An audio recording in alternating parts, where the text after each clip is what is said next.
Welcome to the Slop Temple. We pray this video helps. You start by confirming eligibility and access. You must have monetization enabled and an AdSense account connected, so sign into YouTube Studio and open monetization. Once done, link or create the AdSense profile and enter payment and tax details. This enables revenue calculation.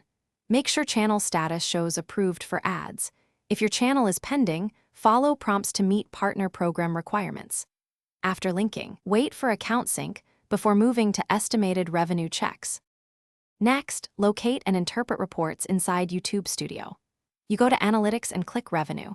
There you choose date ranges and compare RPM, CPM, and estimated revenue to see trends. Use filters for specific videos, traffic sources, or countries to isolate what drives income.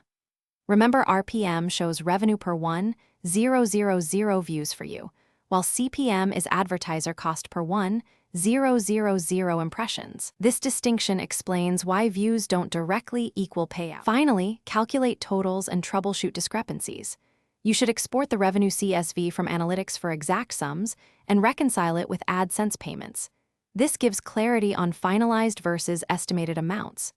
Make sure to allow 48 to 72 hours for YouTube to finalize estimated revenue and for AdSense to reflect payments. If numbers diverge, check account linking, currency settings, tax forms, and any policy strikes that can withhold revenue. If problems persist, contact support with exported data and timestamps for resolution.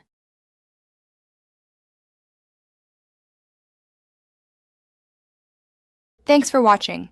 Consider subscribing if we helped you.